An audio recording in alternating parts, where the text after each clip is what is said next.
Hello guys, welcome back again to my channel. It's your boy again. I keep on saying this thing that some southeastern leaders are among the reasons why Nnamdi Kanu is yet to be released. Because tell me the reason why they had a meeting on Saturday where President Bola Ahmed Tinubu came down to the east, to Enugu State, to inaugurate some project done by Peter Mba. And to be honest, Peter Mba is doing a great job in Enugu, by the way. And then throughout the meeting, they never mentioned about Nnamdi Kanu's release. They were saying things about securities, this and the project and this and that, but nobody mentioned about Nnamdi Kanu's release. And tell me a better way or a better time to ask for his release, if not for the meeting they had with him presently.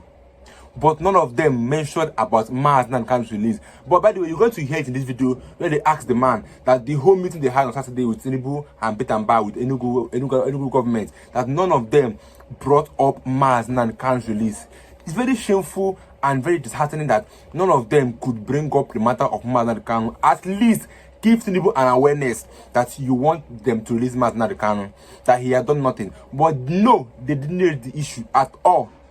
And don't forget that Soludo have also proven that he is against Nnamdi Kanu release, because he said that he doesn't see Nnamdi Kanu release as a welcomed development. That Nnamdi Kanu have been known to be terrorists, this and that. That means he's also against his release. But anyway, guys, we also watch this video first of all, and then I would like to know what you think about that video in the comment section.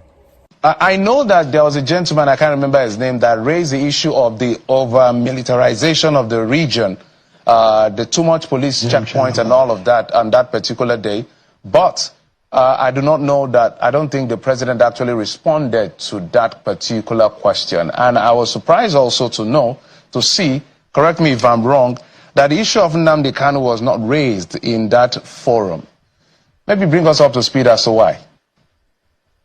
Prof. So, thank you so much. Happy New Year to you again. I'm not sure why the issue of Nnamdi Kanu was not raised, but I think that all the security issues were discussed, and you mentioned that you don't think Mr. President had responded to that particular comment. But if you recall that the conversation was around how we were going to drive security with technology.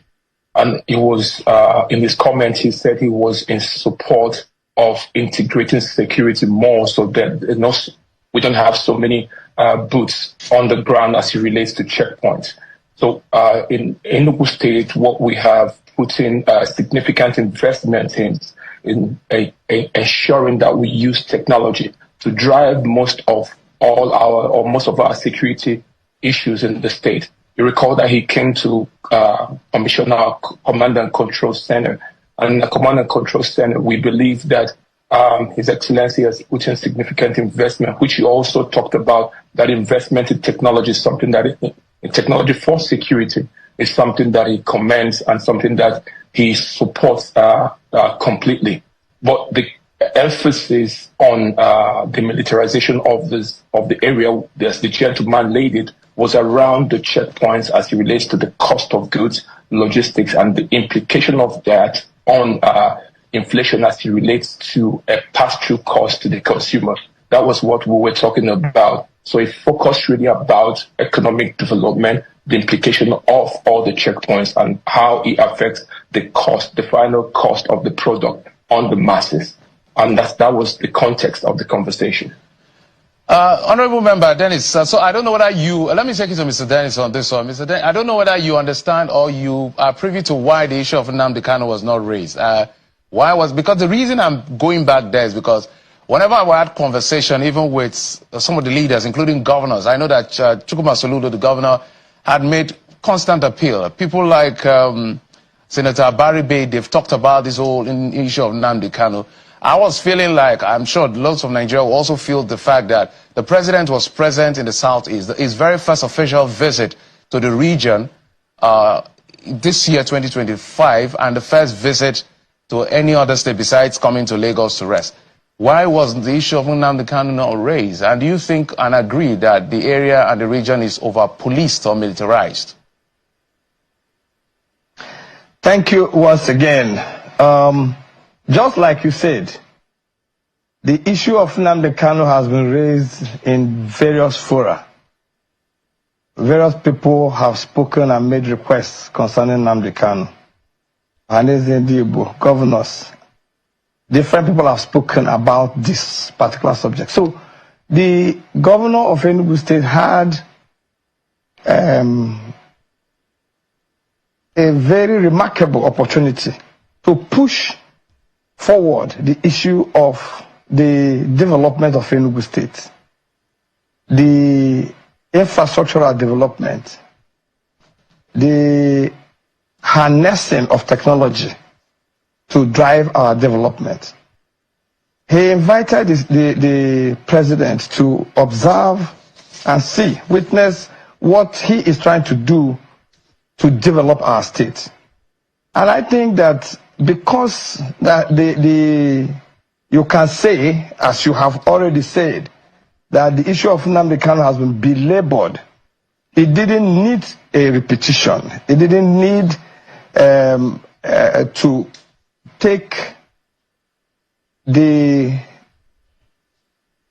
little time or the amount of time that the president had to spend in Enugu State.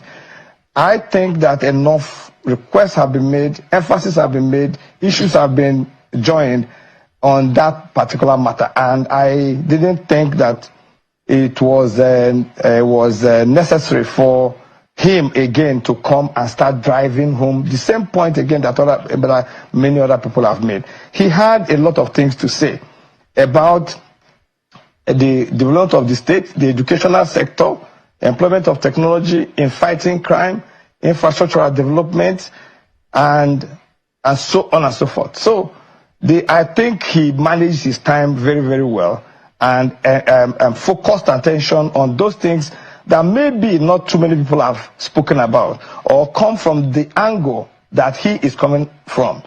And I think that was a very good use of time, of the president's time. So guys, I believe we heard his response that Peter Mbah didn't have that enough time to actually talk about Nnamdi Kanu, but I don't think there's enough reason why they shouldn't mention Nnamdi Kanu's case in a meeting where they had opportunity, and that was the best time and the best place to actually talk about Nnamdi Kanu, his release, if you really wanted him to be released.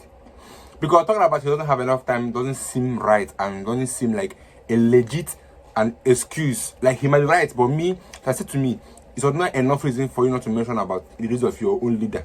If you wanted him to be released, that means you should at least talk about his release. But none of them was done. They were all talking about the checkpoint and everything, which you all, that day that Tinubu went to Enugu State, they removed all the checkpoints. They removed, to tell that they know what they're doing. They removed most of the checkpoints because Tinubu was coming to the state. And then they're talking about the same checkpoint and never mentioned about Nnamdi Kanu. Like I said, our leaders in the Southeast are also the main reason why Nnamdi Kanu is yet to be released. And you can quote me wrong anywhere. Like I keep saying it, my words are not final. You can always comment your own views, and the comment section, maybe where I'm wrong in the comment section, I can take up corrections from there, and then I'll redo a better video, because without you we cannot grow, but with your corrections we can get better in our videos. So I'll see you guys as you watch the comment section. I'll see you guys in my video. Don't forget to subscribe. See you guys.